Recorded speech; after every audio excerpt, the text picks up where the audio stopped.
interested in the merit-based approach to the power play, what a change that is for you. You have changes on the unit tonight, and can you just sort of expound upon what's changed there? Yeah, I think we've kind of loaded one up for a while now. Well, I think the last 50 games last year was a really good power play unit. I just don't think it's been nearly consistent enough early in the year here. You have Duclair that has come to us this year. We want to see him in another position on the power play. It gives us a chance to put two units together, and I'm not sure which is the first, which is the second. I guess they'll decide that. Yeah, so we've talked as a group. I think it's very important that our special teams get some sort of consistency as we start the year here. I haven't seen it. And I think, you know, I think there might be a little complacency in where guys still think they're going to be going out. A number of our top guys just have not played well in the power play at the start of this year. So we'll shake it up and see where we go with it. Is that one of those tough balances a coach sort of walks, where you want those units to play together and get familiar with each other, but you also don't want guys to be out there just because they're out there? Yeah. Well, you know, I just see. I've just noticed the last game when there's a penalty kill, and I see guys with their leg over the boards already. They're not even called yet. You know, and I don't think they're trying to do it the wrong way, but I think I think it's a little bit too comfortable that guys feel they're going to keep on going, and I just haven't seen the proper desperation in a number of areas with it.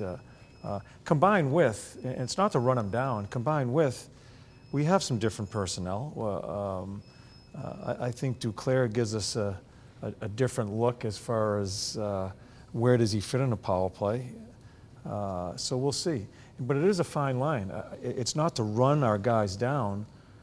And I think power play time gives guys 5-on-5 confidence too. So I got to be careful there too. So we're going to even them. I think we have them even them up right now, and we'll see how we run them out there as the game goes on. Duclair go in on the right half wall in the first unit. That's his position on the ice. You'll see it tonight. I'm not going to explain all the positions right now. Yeah. Defensively, John, the Nudavara and Murray pairing, how do those two help one another?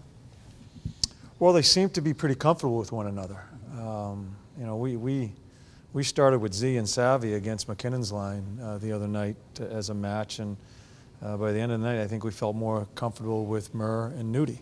A big part of their defense the other night was them moving the puck and spending a number of minutes in the offensive zone, just with their instincts, their offensive instincts.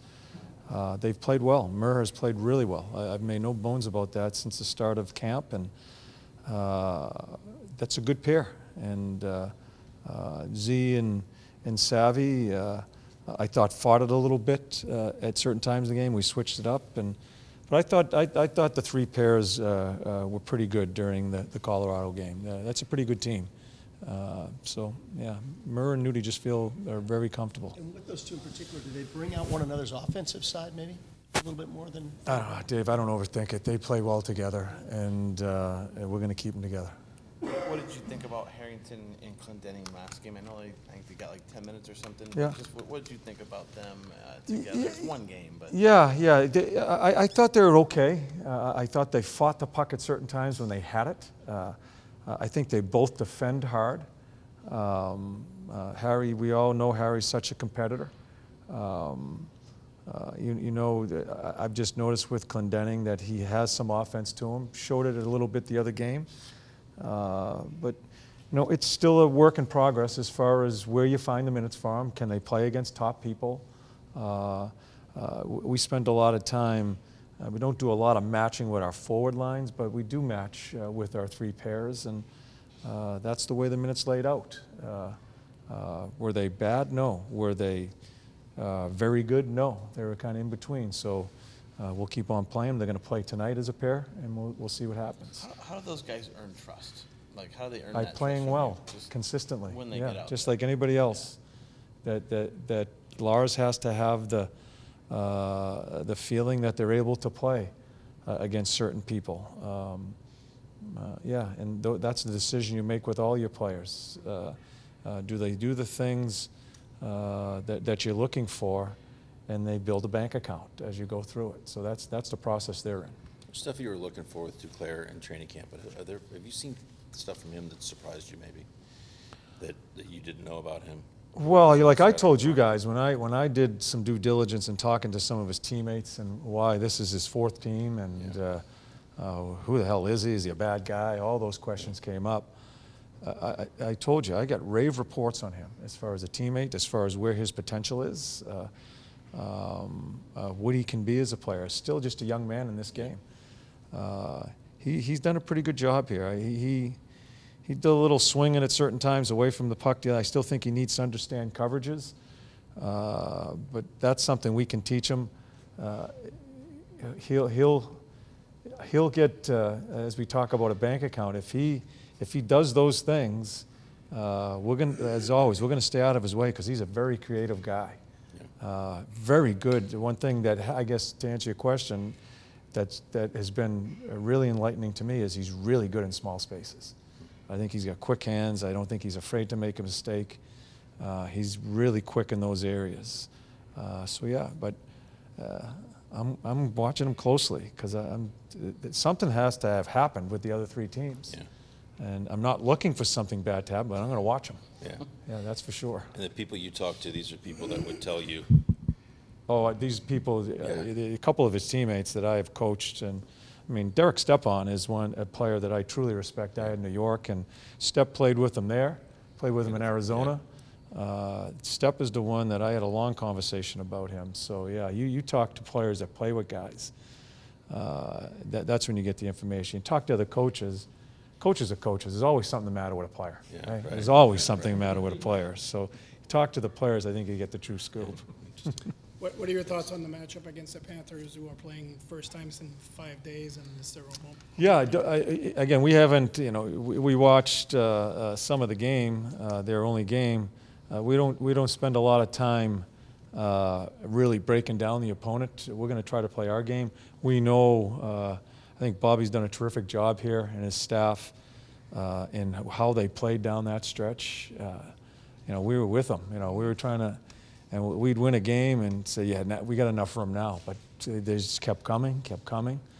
And I think they've gotten a lot of confidence out of that run. Although it wasn't successful, it was. I think it built some confidence with some really good players here. So we know it's a very good team, but we're going to concentrate on ourselves and our game. Is there a different? I'm sorry, quick follow-up. Is there a different challenge when you're playing a team in its home opener with all the pomp and circumstance? I don't even. No, we don't worry about that. We're just going to worry about our game. I'm not sure what your show is tonight, but we're just going to play. What do you think of this 5-forward power play? How are you doing? I'm here. I'm back. Not with us. No. Thank God. Only kidding, George. I'm only kidding. They're running 5 forwards on the power play. I know you tried that a while ago. Yeah. What do you think of it? I mean, they're still going to keep doing it and trying it. Yeah, safe as death. Hey, those are 5 pretty good forwards too. We're going to try to. Hopefully, we don't sit in the box. We're going to try to kill the penalty. That's what we're going to try to do. But certainly, when you see that, you certainly bring it to light to your team that you get a chance to get going offensively. You take a chance and see if they can skate backwards. Most forwards can't skate backwards. So yeah, we're going to take a run at them if we get an opportunity, just like we do against any other unit. But knowing that there's 5 forwards, and yeah, good to see you, man. I know it's early, but how important is it to have individual lines have tastes of success early in the season so they can feel it and kind of get that thing working early on? As far as 5-on-5 lines? Well, for example, last time it was Wenberg's line against Colorado. Yeah. Dubinsky's line early on. Yeah. How important is it to have that feeling of success? Yeah. I think it's my fight as far as like with power plays. It's the same philosophy. When do you change things up, or when do you let them try to figure it out, especially early in the year? And I think I told Bobby or someone in the last game, I said, I am going to work my ass off to keep these lines together no matter what happens in the game, because I really feel in my gut I was too quick the prior game, and we end up having a little success, and you say, man, it worked, but you want it to gel, but that's a constant thought of a coach.